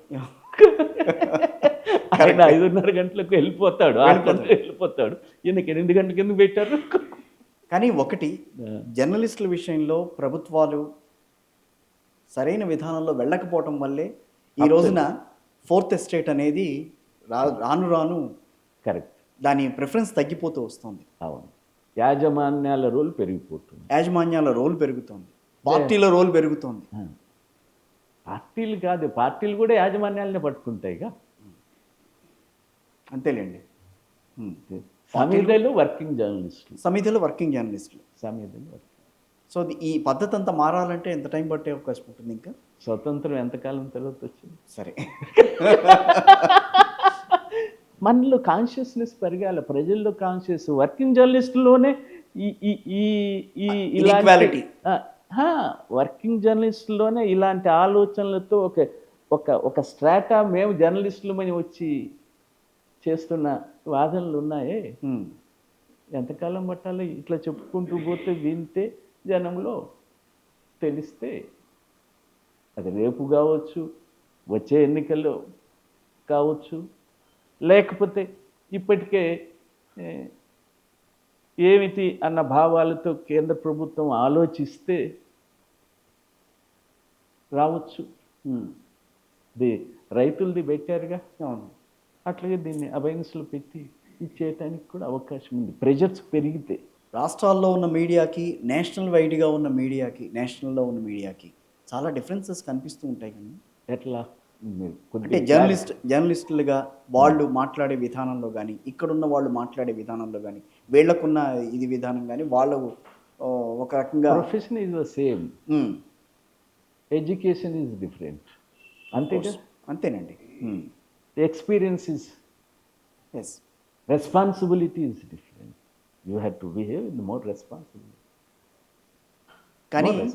కానీ ఇప్పుడు జర్నలిస్టులు కూడా ఒకవైపు ఉండట్లా, ఎటు కావాలంటే అటు మోల్డ్ అయ్యే పరిస్థితులు కనిపిస్తున్నాయి. దీనికి కారణాలు ఎటు కావాలని నేను అదే చెప్తున్నాను. ముందు ది రోల్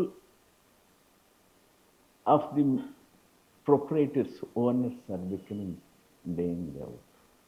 అసలు రాజకీయ పార్టీలు ఎందుకు జర్నలిస్టుల విషయంలో, వర్కింగ్ జర్నలిస్టుల విషయంలో జోక్యం చేసుకుంటున్నాయనంటే, రాజకీయ పార్టీలు ఏం జోక్యం చేసుకుంటున్నాయి? నీ ప్రొపరేటర్ని వాళ్ళే కదా అయిపోయాయి. నీ ప్రొపరేటర్ని గుడ్లుకులో పెడుతున్నాయి, నీ ప్రొపరేటర్ని సాటిస్ఫై చేస్తాయి, నీ ప్రొపరేటర్ని కన్విన్స్ చేస్తున్నాయి. నీ ప్రొపరేటర్ చెప్పిన ప్రకారంగా నేను చేయాలి కదా అంటున్నాడు. నేననేది ఇక్కడ you have to distinguish. Yes, నా యజమాని చెప్పాడు అంటే క్లర్కు అయిపోతావు. కొంతనన్న కొంత రెసిస్టెన్స్, కొంతనన్న కొంత హ్యూమన్ ఆస్పెక్ట్స్, కొంతనన్న కొంత రియాలిటీ, కొంతనన్న కొంత అబ్జెక్టివిటీ, కొంతనన్న కొంత ప్రజల భావాలు ఏంటి అని reflection. You have to reflect the popular opinions of the common people. వస్తే అప్పుడు నీ నిజాయితీని కూడా శంకించటానికి, చేయటానికి భయపడతాయి యాజమాన్యం. పోతే మంచివాడు, బాగా రాస్తాడు, వీడి జోలికి పోతే వస్తాయి. అదేం లేదే, చెప్పాడు కాబట్టి రాస్తానంటుంది. కరెక్టే. కొంతనన్న రెసిస్టెన్స్, కొంతనన్న ఆలోచన. What is the difference? ఒక క్లర్క్కి జర్నలిస్ట్కి తేడా ఏంటంటున్నాను నేను. చాలా ఉంది. Why fourth state? ఎందుకు నిన్ను గౌరవించాలా? ఆ డిఫరెన్స్ అనేది మనం చూపించుకోవాలి. అది మనలో వస్తే మార్పుకు పెద్ద కష్టమేం కాదు. కష్టం, మార్పుకు పెద్ద కష్టం. తెలంగాణ ఏర్పడిన తర్వాత అకాడమీకి మీరు సెకండ్ పర్సన్ చైర్మన్గా ఉండటం అనేది. సో తెలంగాణ రాష్ట్రం ఏర్పడిన తర్వాత 10 ఏళ్ల పాటు బీఆర్ఎస్ గవర్నమెంట్ ఉంది. తర్వాత ఇప్పుడు ప్రస్తుతం కాంగ్రెస్ పార్టీ నడుస్తుంది, కాంగ్రెస్ గవర్నమెంట్ నడుస్తుంది. సో అప్పుడు ఉన్న అకాడమీకి, మీరు సారథ్యం వహిస్తున్న అకాడమీకి డిఫరెన్సెస్ ఏమి ఉన్నాయి? మేము జర్నలిస్టుల విషయంలో మేము తీసుకొచ్చే రెజల్యూషన్స్ అంటే డిఫరెన్సెస్ మేము ఇట్లా చూపించగలము అని చెప్పే కొన్ని పాయింట్స్ ఏమైనా ఇవ్వగలరా? అప్పుడు ఎలా ఉన్నదనేది అనుభవించిన వాళ్ళు, చూసిన వాళ్ళు చెప్పండి. చాలా నాకే చెప్పేశారు. ఇంకేముంది? మేం చేస్తున్నది చెప్పగలుగుతాను. నేనే ఫస్ట్ చైర్మన్ని. అవును. ఉమ్మడి రాష్ట్రంలో ఎస్ 96లో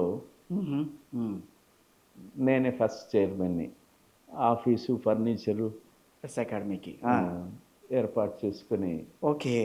ఒక ప్రెస్ అకాడమీ అనేది ఆంధ్రప్రదేశ్లో ఏర్పడింది. మీ దానికి చైర్మన్గా ఫస్ట్ మీరే ఉన్నారు. రూల్స్, రెగ్యులేషన్స్ అన్ని. అంతకుముందు స్పెషల్ కమిటీ, గవర్నమెంట్ 3 చీఫ్ మినిస్టర్లు మారారు. ఆ స్పెషల్ కమిటీలో కూడా ఆంధ్రప్రదేశ్ వర్కింగ్ జర్నలిస్ట్ యూనియన్ నాయకుడిగా ప్రోద్బలము ముఖ్యమంత్రులు చెన్నారెడ్డి గారి దృష్టికి, మీట్ ది ప్రెస్కి వచ్చినప్పుడు దృష్టికి తీసుకొస్తే ఆయన అంగీకరించాడు. కమిటీ ఏర్పాటు చేయటానికి ప్రారంభించిన దశలోనే వారు మారిపోయి జనార్దన్ రెడ్డి గారు వచ్చారు. నేదురుమల్లి జనార్దన్ రెడ్డి గారు వారి స్పెషల్ కమిటీని ఏర్పాటు చేశారు.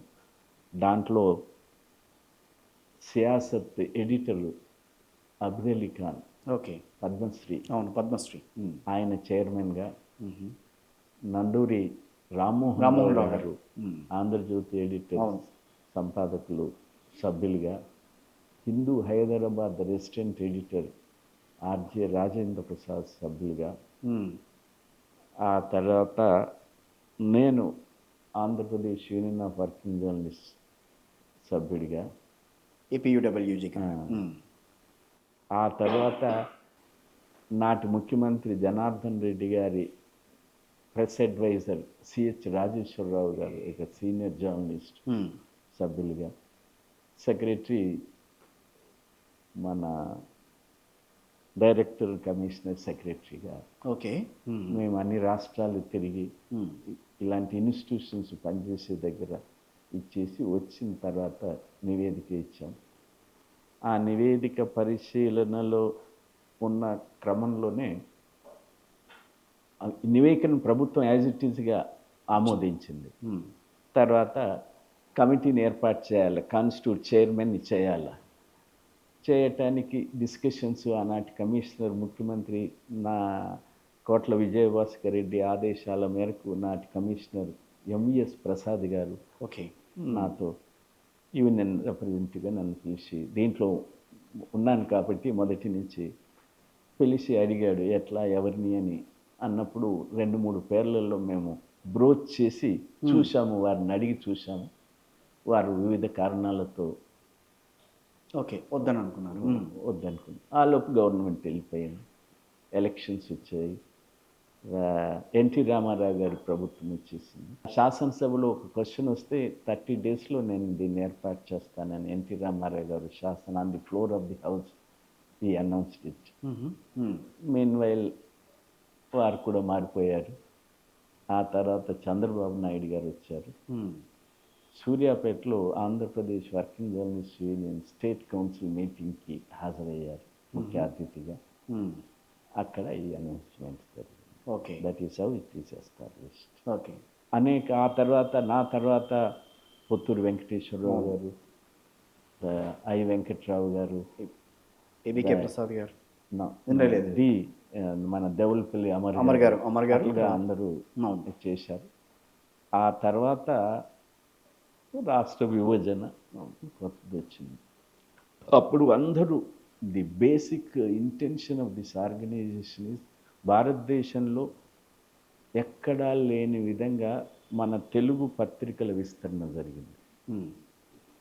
ఎడిషన్స్ డిస్ట్రిక్ట్ ఎడిషన్స్ కూడా ప్రారంభమయ్యాయి. టాబ్లెట్స్ వచ్చినాయి. ఆ తర్వాత మండల వ్యవస్థ వచ్చింది. 300 చిల్లర ఉన్నటువంటి ఉమ్మడి రాష్ట్రంలో 300 చిల్లర ఉన్న పంచాయత్ సమితిలు దాదాపు 1200 చిల్లర మండలాలు అయ్యాయి. 1200 చిల్లర. ఆ మండలాలకి గ్రాస్ రూట్ లెవెల్ అడ్మినిస్ట్రేషన్ పోయింది. అక్కడ పోలీస్ స్టేషన్ ఉంది, తహసీల్దార్ ఉన్నాడు, బీడీఓ ఉన్న, ఎక్స్టెన్షన్ డెవలప్మెంట్ ఆఫీసర్ ఉన్నారు, extension officer, education, social welfare, electricity, that is a nerve centre. Right. అందుకని వార్తా సేకరణకి అందరినీ ఉత్సాహపరులందరినీ ముందుకు వచ్చిన వాళ్ళందరినీ ట్రైనింగ్, డెస్క్ వర్క్ ఇచ్చారు. జిల్లా కరెస్పాండెంట్ వరకు ట్రైనింగ్ ఇచ్చారు. కింది లేదు ఇంత పెద్ద మాస్. అది పెద్ద పత్రికలు ఇచ్చుకున్నాయి. ఓకే. అందువల్ల ముందు వీళ్ళకి 3 రోజుల క్లాసులు పెట్టాలా. సీనియర్ జర్నలిస్టులు గంట దాదాపు 9-10 ప్రాజెక్టులు, 9-10-12 సబ్జెక్టుల మీద, భాష మీద, చట్టాల మీద, ఇంటర్వ్యూల మీద అవగాహన కల్పించడానికి డివిజన్ లెవెల్కి వెళ్ళి ఈ దేశంలో, రాష్ట్రంలో, ఉమ్మడి రాష్ట్రంలో ఉన్న వాళ్ళందరికీ ఇచ్చేసాం. ఆ క్రమంలో తెలంగాణ వచ్చింది, దాన్ని పునరుద్ధరించాం. ఓకే. గతంలో వాళ్ళు చెప్పిన లెక్కలు చూస్తుంటే క్లాసులు 2000 మందికి క్లాసులు పెట్టామన్నారు. ఎట్ ఏ టైం 2000 మంది, 1500 మందికి. అది కాకుండా 45 మందికి క్లాస్ అంటే క్లాస్. ఓకే. దాన్ని కొంత 50-60కి ఎక్కడ ఉంచడం లేదు. అలాంటి క్లాసులు నిర్వహిస్తున్నాం మళ్ళీ అందరికీ జిల్లాలో. రెండవది ఆర్టిఫిషియల్ ఇంటెలిజెన్స్ మీద ఓకే క్లాసులు ఇక్కడే హైదరాబాద్లో కూడా ఉమెన్ జర్నలిస్టులకు నిర్వహించాం. డెస్క్ వాళ్ళకి నిర్వహించాం, ఇతర జర్నలిస్టులకు నిర్వహించాం. సోషల్ మీడియాకు క్లాసులు పెట్టాము. ఏమిటి అసలు సోషల్ మీడియా ఏంటి, ఇక్కడ భాష అంటే ఏమిటి, right, dos and don'ts, right, ఇలాంటి వాళ్ళకి క్లాసులు పెట్టాము. ఉర్దూ జర్నలిస్టులకు క్లాసులు పెట్టాము. ఆ తర్వాత ట్రైబల్ జర్నలిస్టులకు క్లాసులు పెట్టాము. ఈ రకమైన దీంతో ముందుకెళ్తున్నాము. ఆ తర్వాత ఒక లైబ్రరీ, మంచి రెఫరెన్స్ లైబ్రరీని ఏర్పాటు చేయడానికి ఇచ్చేస్తున్నాం. ఒక మంచి ఆడిటోరియం వచ్చింది. ఇక్కడే క్లాసులు ఇక్కడే నిర్వహించడానికి ఈ నూతన భవనంలో నిర్వహిస్తున్నాం కొన్ని క్లాసులు. రైట్.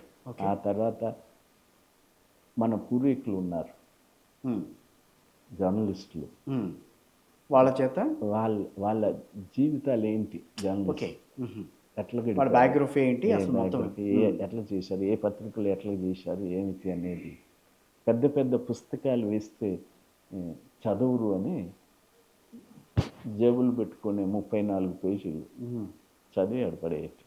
ఓకే. ఒక 12 మంది జర్నలిస్టుల మీద రూపొందించాము. త్వరలోనే వాటిని రిలీజ్ చేస్తాము. అట్లాగే గతంలో కొంత ఇచ్చారు. ఇప్పుడు నేను వచ్చిన తర్వాత దాదాపు 120-130 మందికి పెన్షన్స్ 5 years వరకు మన ప్రొఫెషన్లో ఉండి చనిపోయిన జర్నలిస్టుల పిల్లలకి ఎడ్యుకేషన్ పెన్షన్స్. తర్వాత సీరియస్గా ఇదయ్యి ఇంకా ప్రొఫెషన్ కొనసాగించలేని స్థితిలో ఉన్న జర్నలిస్ట్ మిత్రులకి ఆర్థిక సహాయం 50,000, ₹1,00,000 వైద్యానికి సంబంధించి కొంత సహాయం. ఈ పెన్షన్ విషయంలో ఏంటి, జర్నలిస్టులకు కూడా పెన్షన్ పెడతారు అని చెప్పి మాట వచ్చింది. ఇస్తున్నారు. పెన్షన్ ఉంది. పెన్షన్ మొత్తం నెలవారీ పెన్షన్ అందరికీ కాదు, అది యాక్సిడెంటల్ ఇతర రకాలుగా ఇబ్బందుల్లో ఉన్నారు. కొన్ని ప్రభుత్వాలు పెన్షన్స్, రిటైర్ అయిన వాళ్ళకి పెన్షన్. తమిళనాడు గవర్నమెంట్ 60 ఏళ్ళు దాటిన వాళ్ళందరికీ కూడా పెన్షన్ అందరికీ ఇవ్వట్లే, బిగినింగ్ జరిగినాయి అంతటా బాగా. ఓకే. ఒరిస్సా గవర్నమెంట్ కూడా ప్లాన్ చేసింది. కేరళ, ఉత్తరప్రదేశ్ లేదు, బీహార్, పంజాబ్, చండీగఢ్, హిమాచల్ చాలా. Okay. But value of the జర్నలిస్ట్ని చూపించటానికి మీ తరపున మీరు చేసే ఇవే ప్రొఫెషనలిజం ప్రొఫెషనల్ ప్రొఫెషనలిజం అంతే.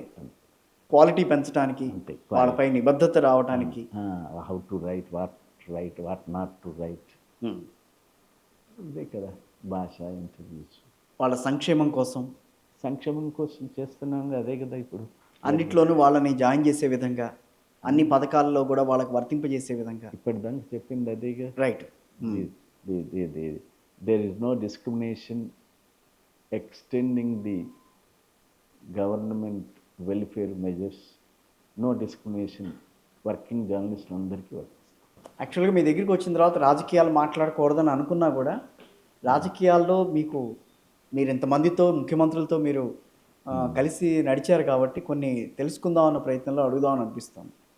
రేవంత్ సర్కార్ గవర్నమెంట్ మీద మీ అభిప్రాయం ఏంటంటే, అంటే నేను దీంట్లో ఉన్నా కదా, నేను అగెనిస్ట్ నేను మాట్లాడలేను అని చెప్పకుండా మీరు ఆన్సర్ ఇస్తే బాగుంటుంది. రాష్ట్ర ప్రభుత్వము పాలిటిక్స్ ఎపార్ట్, రైట్, ఒకటి స్పష్టంగా కనిపించేది ఏమిటంటే రాష్ట్రంలో ఆర్థిక వనరులు కుంచుకుంటాయి. ప్రభుత్వానికి ఆర్థిక వనరులు, ముఖ్యమంత్రి రేవంత్ రెడ్డి గారు బిగినింగ్లోనే చెప్పాడు, ఆ తర్వాత వైట్ పేపర్ కూడా శ్వేతపత్రం కూడా ఇచ్చారు. ఆ తర్వాత ఒక పబ్లిక్ మీటింగ్లో ఎక్కడో చెప్పినట్టు గుర్తు, ఎంత రాష్ట్ర ప్రభుత్వానికి నెలకు ఆదాయం వస్తుంది, చెప్పారు, ఎంత ఖర్చు చేస్తుంది, టైట్. ఎందుకని ధనిక రాష్ట్రం కాస్త పేద రాష్ట్రంలో తయారవుతుంది? అప్పులు చెప్పారుగా, వచ్చే ఆదాయం ఎంత, ఖర్చు ఎంత, ఇన్స్టాల్మెంట్స్ ఎంత, ప్రిన్సిపల్ ఎంత కడుతున్నాము, వేజెస్ శాలరీస్కి అమౌంట్ ఏం పోతుంది. అందుకని మీరు ఒక సీనియర్ జర్నలిస్ట్గా గత ప్రభుత్వం చేసిన ఇబ్బందుల వల్లే, వాళ్ళు చేసిన అప్పుల వల్లే ఇప్పుడు ప్రస్తుతం పరిస్థితి ఉందని చెప్పగలరా? అప్పు ఎక్కడి నుంచి వస్తుంది మరి? అప్పు ఎవరు చేసినట్టు? ఆదాయం కనిపిస్తుండే, అప్పు కనిపిస్తుండే, దీనికి అదనంగా వచ్చేది ఏం లేదు కదా. ఇంకా కొత్త అప్పులు చేయటమే తప్ప మనకు పరిమితమైన సర్ప్లస్ స్టేట్ విడిపోయినప్పుడు మీ చేతిలో మీరు వేరుపడ్డప్పుడు, మీ కుటుంబం వేరుపడ్డప్పుడు మీ చేతిలో డబ్బు ఉంది, మీ దగ్గర బంగారం ఉంది. ఆ తర్వాత మీ వ్యక్తిగత కుటుంబంగా మారిపోయారు. ఖర్చు పెట్టే దాంట్లో పరిమితులు లేకపోతే మీరేమవుతారు? తర్వాత మీ కుమారునికి ఏమి ఇవ్వగలుగుతారు? ఆస్తి చూపించవచ్చేమో, నేను ఇక దీని కొరకు ఖర్చు పెట్టానని చెప్పి, కానీ ఏది అప్పుడు ప్రభుత్వము దుబారా ఖర్చేం కాదు కదా, ప్రజల అవసరాల కోసమే కదా ఖర్చు చేసింది. విమర్శలు వస్తున్నాయిగా, ఇరిగేషన్ మీద పెట్టినటువంటి డబ్బు ఉంది, మిషన్ భగీరథ గురించి వద్దు అని అనటంలే, ఖర్చు భారీ, ఖర్చు భారీ చేశారనేది. 20,000 కోట్లతో ముఖ్యమంత్రి గారి దగ్గరికి వెళ్తే సాధ్యం కాదని చెప్పారు. ఒక చీఫ్ ఇంజనీర్ వాటర్ వర్క్స్ వెళ్తే ఇది సాధ్యం కాదు ఇంత డబ్బు, అదే 40,000 కోట్లు పెట్టారు, 50,000 కోట్లు పెట్టారు. భారీ ప్రాజెక్టు నిజమే కట్టాల్సిందే. భారీ ప్రాజెక్టులు కట్టకపోతే, ఇరిగేషన్ ఫెసిలిటీస్ పెంచుకోకపోతే, మనది వ్యవసాయ ఆధారిత రాష్ట్రమే, పెంచుకోవాల్సిందే. ఒక పాక్షిక దృష్టి పెడుతున్నారు. పాక్షిక దృష్టి అంటే దాంట్లో ఒక్క ప్రాజెక్టుకే 1,000 కోట్ల రూపాయలు, 10,000 రూపాయలు ఖర్చు చేస్తే అయ్యే ప్రాజెక్టులు ఉన్నాయి. ఎస్ఎల్బిసి దానికి మంచి నిదర్శనం. ఎస్ఎల్బిసిని ఎందుకు పూర్తి చేయలేకపోయారు? పూర్తయి 9 కిలోమీటర్లు ఉంది, 40 కిలోమీటర్లది, 9 కిలోమీటర్లు 10 ఏళ్ళు అయినాయి, ఇంకా అవ్వలేదు. ఎన్ని లక్షల ఎకరాలు ఎలక్ట్రిసిటీ ఖర్చు లేకుండా, పారకం ద్వారానే, ఎత్తిపోతలు కాదు. ఎత్తిపోతలకి ఇప్పుడు మాధవరెడ్డి లిఫ్ట్ ఇరిగేషన్కు ఎంత ఎత్తిపోతలు ఖర్చు అవుతుంది? అట్లా చిన్న నీటి పారుదల మీద ఇంకా ఎక్కువ కేర్ 100 కోట్లు 1000 కోట్లు 10,000 కోట్లు 15,000 కోట్లు ఖర్చు చేసే ప్రాజెక్టులు జోలికి పోవాలి. రేవంత్ రెడ్డి గారి ప్రభుత్వము ఆర్థిక వనరులతో సతమవుతుందని ప్రామిస్ చేసి ఏం చేశాడు, అమలు చేశాడు, దానికి తోడు ప్రామిస్లు 6 హామీలు వాటిని అమలు చేయాల్సిన పరిస్థితి, వాటిని ఈ అది రాజకీయం, అది వాటిని కొన్నింటిని ఫుల్ఫిల్ చేశారా? ఫుల్ఫిల్ చేశారు. మా సన్నబియ్యం ఎవరిస్తున్నారు ఈ దేశంలో? ఇప్పుడు మా ఊళ్ళో లేకపోతే ఇంతకుముందు బియ్యాన్ని కోళ్ళకు రీసైక్లింగ్కి ఇది ఫ్రీగా ఇచ్చారు కాబట్టి 6 రూపాయలకి 8 రూపాయలకి 3 రూపాయలకి అమ్ముకునేవాళ్ళు. ఇప్పుడు ఎవడన్నా అమ్ముకుంటున్నాడా? పరిమితులతో ఇబ్బందులతో ప్రభుత్వాన్ని నడుపుతున్నారు.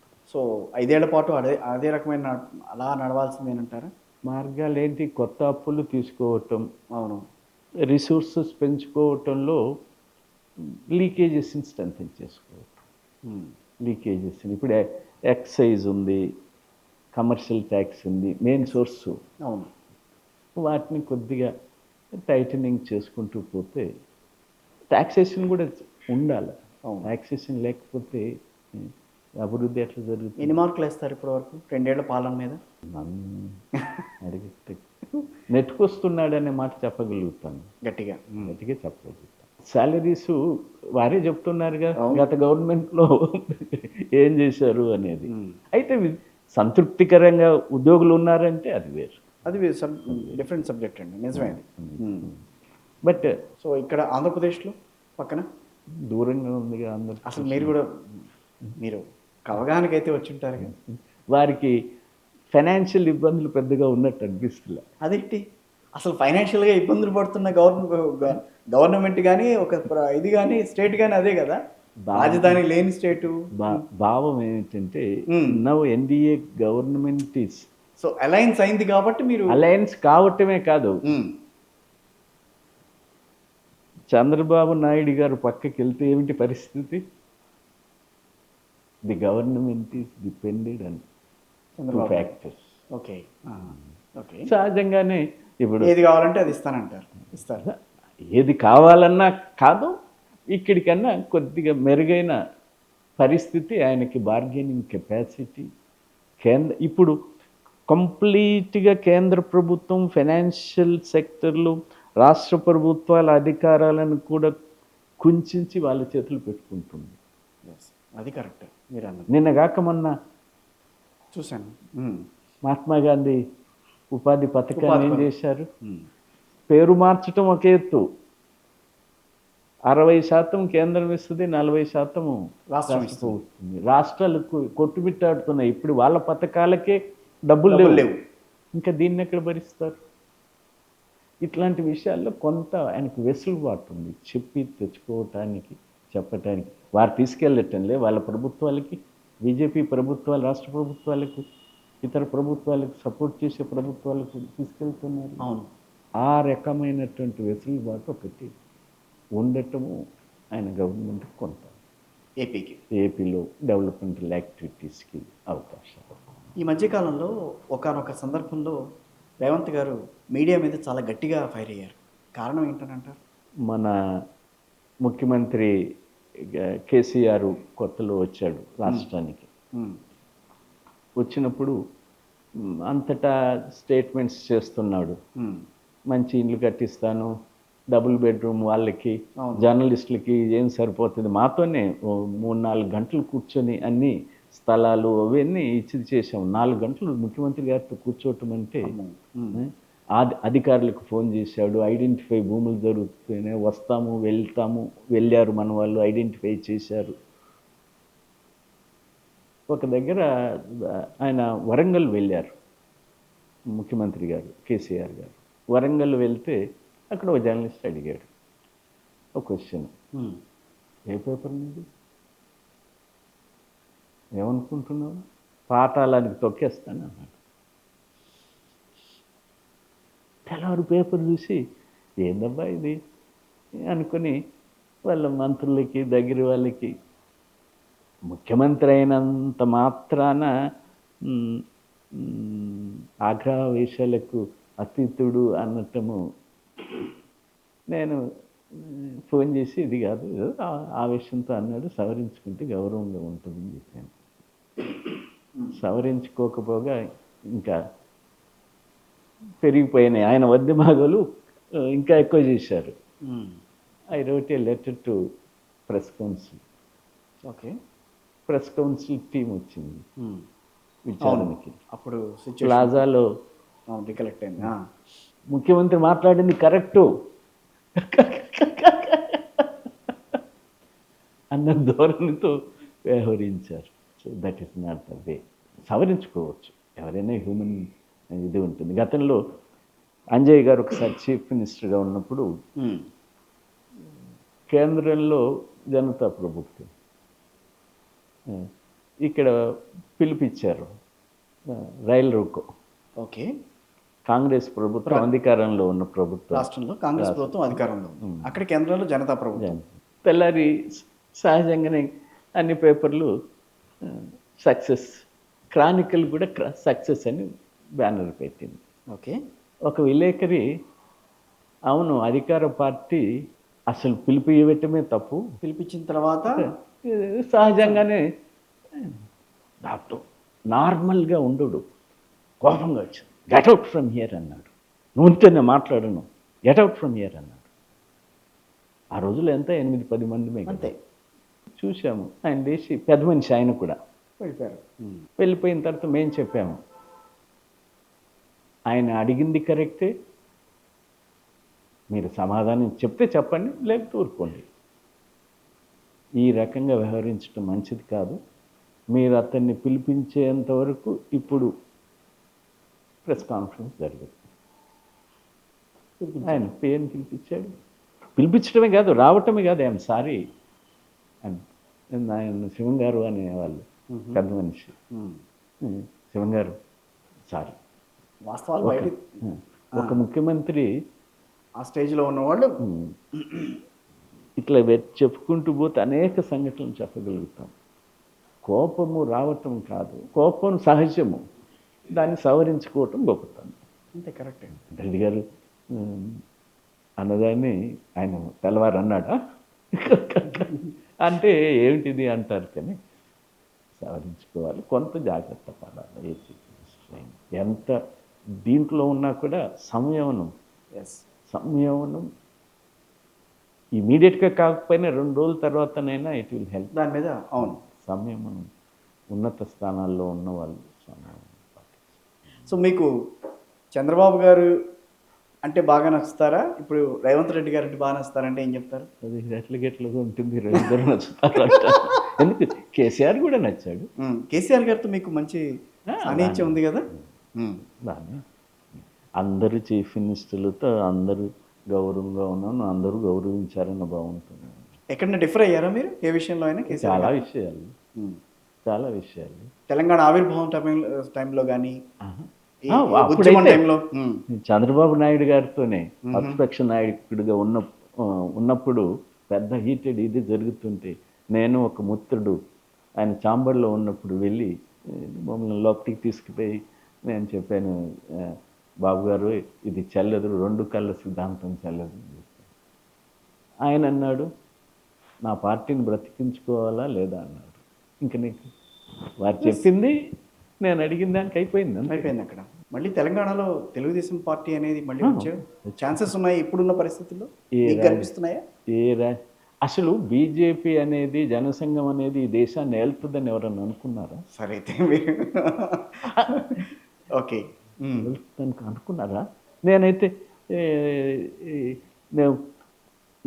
నిజంగా ఆయన ఒక మీటింగ్లకు వచ్చి కిషన్ రెడ్డి గారు చెప్పారు, మా Indian journalist union national executive జరుగుతుంటే ప్లాజాలో వారి ఆఫీస్ కూడా పైనే ఉందట.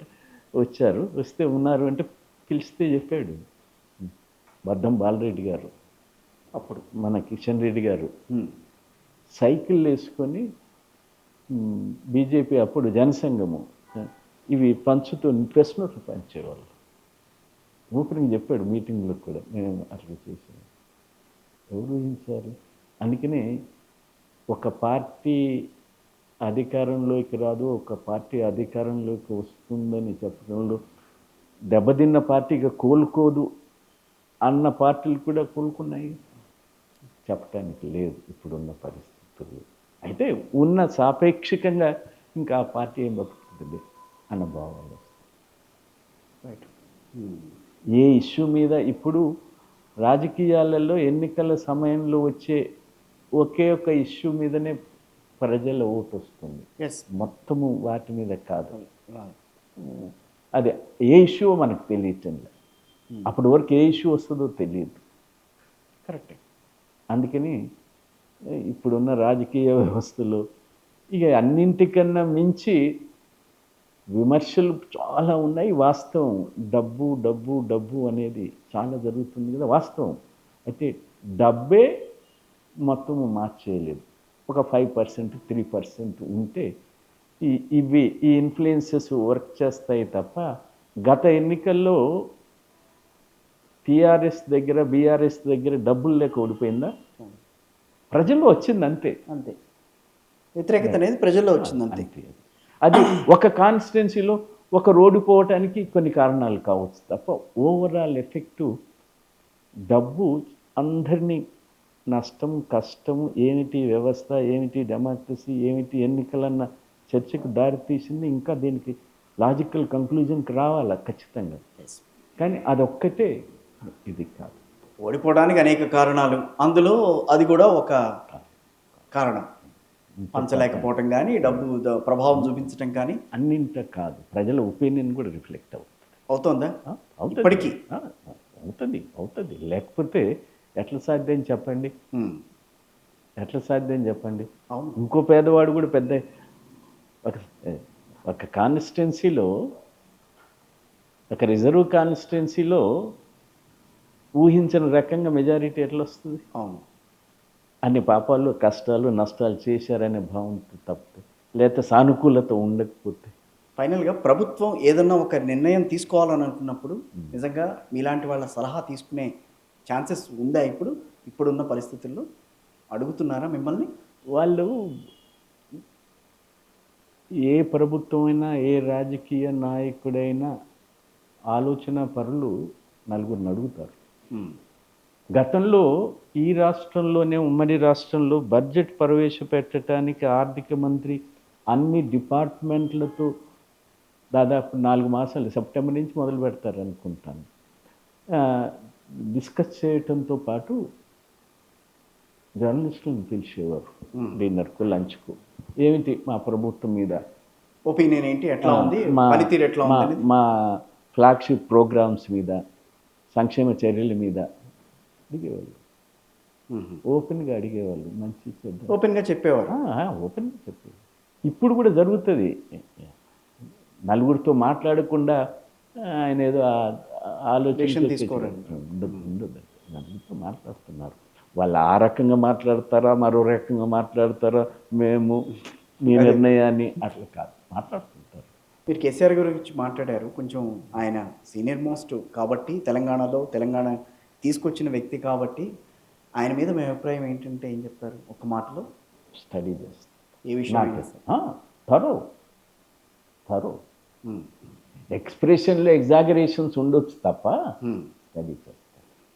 ఎక్స్ప్రెషన్లు చెప్పే విధానంలో ఏదో ఎగ్జాగరేషన్స్ స్టడీ థరో. అందుకని అంటే ప్రజల భావాలు ఏ రకంగా ఉన్నాయి, ఏవి చెప్తే వింటారనేది కూడా అతనికి తెలుసు. భావాల్ని ప్రసిగెట్టే తత్వం ఉంది. తెలుసుకోవాలన్న తపన ఒక ఇష్యూ మీద వచ్చినప్పుడు తరువాత చేస్తుంటారు. కానీ ఈ జనరేషన్లో జర్నలిస్టుల మీద ఒక మంచి ఒపీనియన్ తీసుకొచ్చే బాధ్యత మీలాంటి వాళ్ళ మీదే ఉంది. దాన్ని సంస్కరించాల్సిన బాధ్యత కూడా మీలాంటి వాళ్ళ మీదే ఉంది. కాబట్టి మీరు ఏ రకమైన వేలో వాళ్ళని ఒక మంచి ఆలోచన తీసుకొచ్చే ప్రయత్నం చేస్తారనేది చూడాల్సిన పరిస్థితి. చూస్తున్నారు కదా ఇప్పుడే. అంతే కదా. జర్నలిస్టుల పట్ల గౌరవం, తరిగిపోతున్న గౌరవాన్ని ఆపాలా, దాన్ని పెంచనున్న అవకాశం ఉంటే పెంచుకుంటూ పోవాలి. ఇప్పుడున్న స్థితి అది. దాన్ని జర్నలిస్టులు ఈ వృత్తిని ఒక ఉద్యోగంగా చూడకుండా, రైట్, ఈ వృత్తి ఏమిటి అనేదాన్ని, ఫోర్త్ ఎస్టేట్ అంటే ఏమిటి అనేదాన్ని కొద్దిగా అవగాహన పెంచుకోవాలి, స్పృహ పెంచుకోవాలి ఆ విషయం మీద. పెంచుకోవాలి. వారి రక్షణకి, సమాజ రక్షణకి, వ్యక్తి రక్షణకి, ఉపాధికి అన్ని రకాల యోచనలు చేయాలి. ఫస్ట్ ది జర్నలిస్ట్ ఇస్ సమాజం ఎందుకు గౌరవిస్తుంది అనే దాన్ని క్వశ్చన్ చేసి. Right sir, thank you very much.